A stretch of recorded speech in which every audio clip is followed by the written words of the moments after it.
ഇപ്പോൾ വരുന്നൊരു വാർത്തയാണ്. കണ്ണൂർ സെൻട്രൽ ജയിലിൽ നിന്ന് വീണ്ടും മൊബൈൽ ഫോൺ കണ്ടെത്തി. പുതിയ ബ്ലോക്കിന്റെ പുറകുവശത്ത് നിന്നാണ് മൊബൈൽ ഫോൺ കണ്ടെത്തിയത്. ടൗൺ പോലീസ് കേസെടുത്തു. അഭിജിത്ത് മുഴക്കുന്ന് നൽകും വിവരങ്ങൾ. അഭിജിത്ത്, എന്താണ് ഇത്? ഈ കണ്ണൂർ സെൻട്രൽ ജയിലിൽ മാലപ്പടക്കം പോലെ കെട്ടിയിട്ടിരിക്കുകയാണോ മൊബൈൽ ഫോണുകൾ? എല്ലാ ദിവസവും വരുന്നുണ്ടല്ലോ ഇത്. തീർച്ചയായും വിനേഷ്, അങ്ങനെ ഒരു സംശയമാണ്. കാരണം കഴിഞ്ഞ 2 ആഴ്ചക്കിടെ 7 മൊബൈൽ ഫോണുകളാണ് കണ്ണൂർ സെൻട്രൽ ജയിലിൽ നിന്ന് കണ്ടെത്തിയത്. അതിന്റെ ഒരു പ്രധാനപ്പെട്ട കാരണം ഗോവിന്ദച്ചാമിയുടെ ജയിൽ ചാട്ടത്തിനൊക്കെ പിന്നാലെ വലിയ പരിശോധന ജയിൽ വകുപ്പ് നടത്തുന്നുണ്ട്. അതിന്റെ ഭാഗമായി നടത്തുന്ന ഈ പരിശോധനയിലാണ് ഇപ്പോൾ മൊബൈൽ ഫോണുകൾ ഇങ്ങനെ നിരന്തരം കണ്ടെത്തിക്കൊണ്ടിരിക്കുന്നത്.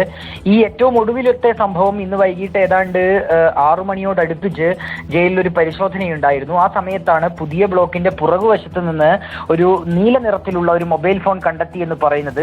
ജോയിന്റ് സൂപ്രണ്ട് നൽകിയ പരാതിയിൽ ഇപ്പോൾ ടൗൺ പോലീസ് കേസെടുക്കുകയും അന്വേഷണം ആരംഭിക്കുകയും ചെയ്തിട്ടുണ്ട്. ഏതായാലും അന്വേഷണം നടക്കുന്നു എന്നാണ് നമ്മൾ മനസ്സിലാക്കുന്നത്. ജയിലിൽ വ്യാപകമായ പരിശോധനയും നടക്കുന്നുണ്ട്. കഴിഞ്ഞ കുറച്ചു നാളുകളായി ഈ രീതിയിലുള്ള പരിശോധന നടക്കുന്നുണ്ട്. ഗോവിന്ദച്ചാമിയുടെ ജയിൽ ചാട്ടത്തിന് പിന്നാലെ പ്രത്യേക സംഘമൊക്കെ എത്തി ജയിലിൽ പരിശോധന നടത്തിയതാണ്.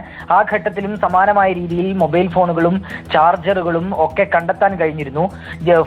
ജയിലിലേക്ക് ഈ മൊബൈൽ ഫോണുകളൊക്കെ എറിഞ്ഞു കൊടുക്കുന്ന ഒരാളെ കഴിഞ്ഞ ദിവസം പോലീസ് പിടികൂടുകയും ചെയ്തിരുന്നു.